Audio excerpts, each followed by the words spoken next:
Samantala, dinagdagan pa ni National Security Advisor Eduardo Año ang mga inihain nitong kaso laban sa 18 ex-Marines at kanilang abogado kaugnay ng akusasyong pagtanggap ni umano ng kickback. Ngunit sa kabila ng bigat na mga akusasyon, nagtatalo pa rin ang mga senador kung dapat nga bang bigyan ng plataporma sa Senado ang mga alegasyong questionable pa ang kredibilidad.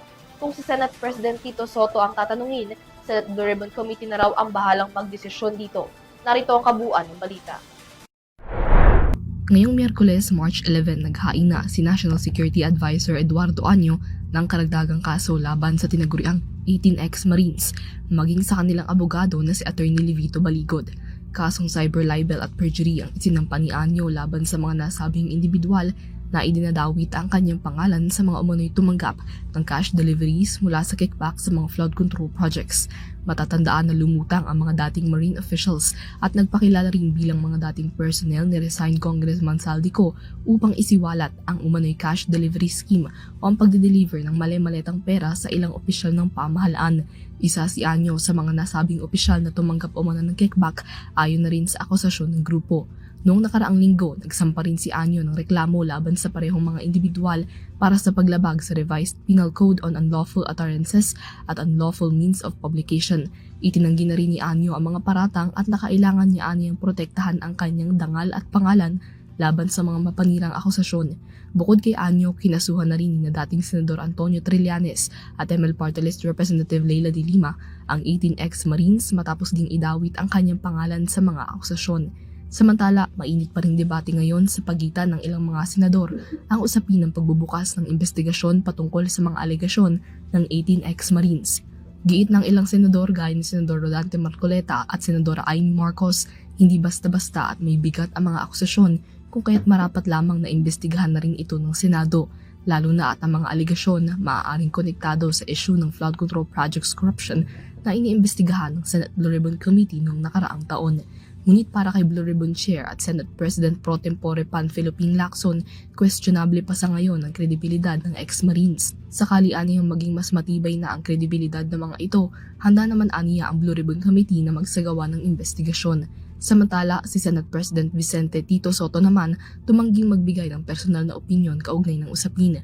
Sa ngayon, pinauubayan niya na raw sa Blue Ribbon Committee ang pasya kung iimbitahin ang mga ito para sa investigasyon. I'll leave it to the members of the Blue Ribbon, the chairman, to whether they should be invited or whether to give credence or to give a platform to the people behind them.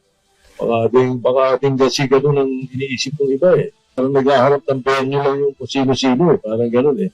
So, I'll leave it to the members of the Senate to decide whether it should be or not. Hindi pa rin niya aniya nababasa ang kabuuan ng affidavit na isinumpite ng grupo, ngunit nauunawaan aniya ang sentimiento ng mga kapwa mambabatas na kinu-question ang kredibilidad at consistency ng mga aligasyon.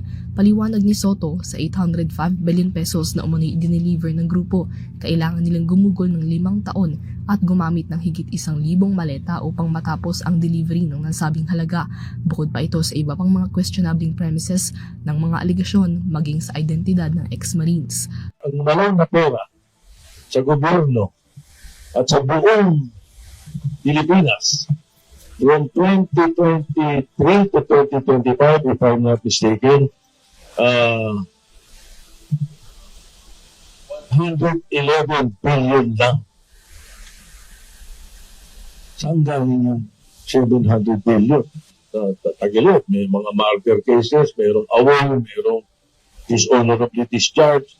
Ano yan, bibigyan mo ng, ang issue siguro ng iba sa amin, bibigyan mo ng venue para siraan yung mga ibang tao na wala kang ipapakitang ebidensya.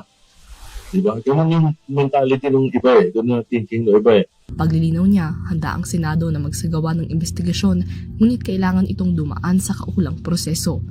Ano? So, tinatanong ni Senator Marcoleta, pag may kaso bang ganyan, di natin pwedeng i-hearing. Sabi ko, refer natin sa rules. Oo. Ano sabi? So, dahil ko, sabi ko ako, nire-refer ko sa rules yung question niya. Oo. I cannot answer you, sabi ko. Yun pala yun. Hindi kita masasagot sa tanong mo. We refer it to the Committee on Rules. And now, the Blue Ribbon Committee is not only the chairman. may mga members, ha? Oo. Eh kung ayaw ng mga members, Di ba na 17 70 plus the ex officio. plus the ex officio. Eh kung ayaw ng mga members, hindi magagawa yung chairman. Di ba? So, kaya nga sabi, kaya nga maganda. yun. Yan ang naman yung ginawa ko. Refer sa Committee on Rules, decision na ng Committee on Rules. Kasi kaya naman tulungan anytime yan pagka gusto eh. Para sa EuroTV News, Mia Layagin sumasaludo sa bawat Pilipino.